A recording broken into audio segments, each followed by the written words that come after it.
Denise. I hope to see you one day, fitted with a husband. Not till God make men of some other metal than earth. I want you to get together. The whole film isn't Shakespearean, so how was it being able to interpret the text through that way? I think that the story is a timeless story, and it's a love story and a classic romantic comedy, and there's so many other things based off of this play that it's not hard to figure out. No, it pulls what you you're in trying so to do. so quickly, doesn't it? Yeah. I mean, I think the comment I've heard from so many people that have watched it is that after 2 minutes, I didn't even know I was watching Shakespeare. I understood it, and I knew what everybody was saying. In the beginning, I felt like it was like, at first I was like, oh, I have to get my bearings, and then as soon as I got into that language, I was able to really go along with it. It was as if it was just, just sailing through as if it wasn't in Shakespeare. Good. That's what we hope for. Someone said it's kind of like when you're watching Game of Thrones, you kind of just need the big picture. If you try to get every detail, you'll be. Yeah, that's but true. you know what's happening, and it makes sense. It's our job to understand every little word and every little nuance, and it's your job to just enjoy it. And I think if you understand it and you get carried away, then that's fine. You let us do the hard work, and Exactly. you have fun. So what would you say the premise of the movie is, for those who haven't seen it or heard of it? Well, as Amy says, this is sort of the defining romantic comedy, probably the first and the one that all romantic comedies are following in the footsteps of. Two people who love each other, hate each other, and Yeah. ultimately end up together. It's like a roller coaster of love and hate, and so how would you describe your relationship with one another? I mean, to me, it's just very real. It's very. I mean, how many times have you had a crush on somebody and therefore didn't talk to them, or said something really stupid to them, or insulted them? I mean, it's got that kind of. He really tapped into the human nature when he wrote this couple. Do you feel like you relate to your characters at all, in a sense? I think. Yes. Yeah. How so?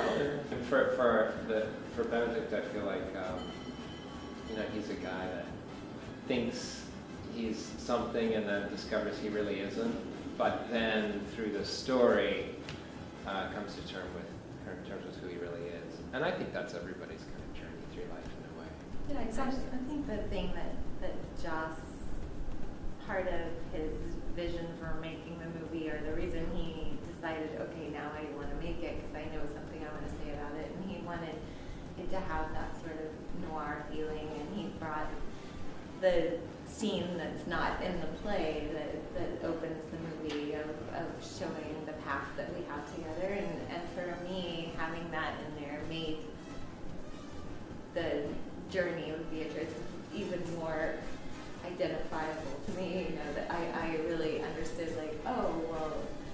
that was the situation that happened and it didn't work out for whatever reason, and so now I'm guarding myself and protecting myself, and even if maybe I do love this person, I'm certainly not going to let him see it or anyone else, because I don't want to get hurt again. Yeah. And so the film, it is a classic, it's old Shakespearean text. So it has a modern twist in the film. So how did you balance trying to make it modern but still keep it authentic to the script? Well, yes, we're dressed in contemporary clothing, and there are a few touches that are very identifiable. There are some cell phones here and there. So it is modernized or contemporary, but it's shot in black and white, which I think kind of bridges the gap and gives it also a little bit of a timeless feeling. So it's modern, but it's accessible to its origins.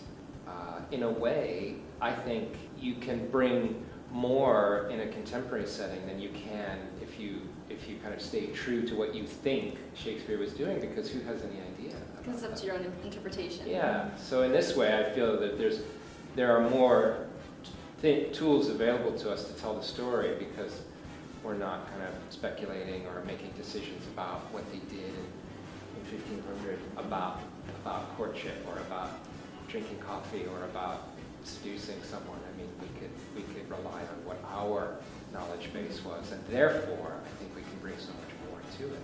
There was never thought that that was what it was going to be. I think it was always just kind of an understanding that this would be how we would do it, because we had Joss has Shakespeare readings at his house, and we would all go over there in jeans and t-shirt and sit outside and read the play. And I suppose that tells you what a powerful writer Shakespeare is. If you can take a play that old and set it into this contemporary setting and have it be meaningful and enjoyable and powerful, and I think that's it's a tribute to Joss for sure, but it's absolutely also a tribute to the writer. So there's a lot of wing women and wingmen when it comes to reuniting you two. So have you guys ever had any experience with a wing woman or wingmen in your own personal lives? That's an interesting question. I mean, certainly in my, I've got to go way back now and imagine life before I was happily married. I can remember some escapades. There were a couple guys, and we would kind of link up and go conquer the world every Saturday night. Well, Emma, who plays Ursula in the movie, we met actually doing this play after college. I played Hero in a theater company, and I met her there, and then she ended up being my roommate in Los Angeles, and actually set me up with my husband. So. Oh, she's a So good she woman. is. Friends. Wow. Yeah. So it's good to kind of go back to that moment where, you're excited and someone just helps you out to kind of take that step towards love. Yeah, and this play has a lot of fun with it.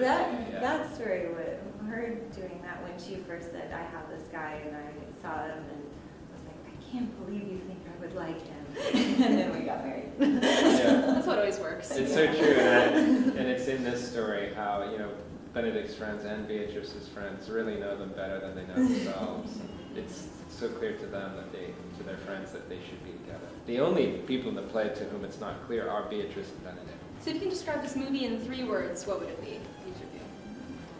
Can we watch it? Go. Sexy. Fun. Shakespeare.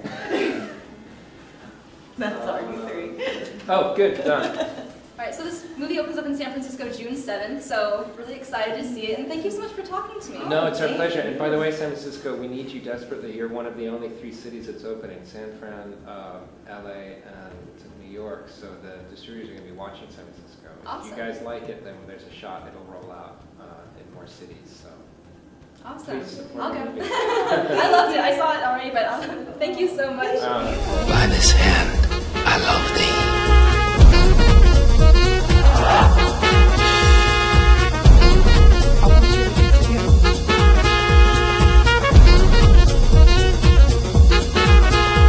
We are the only love gods.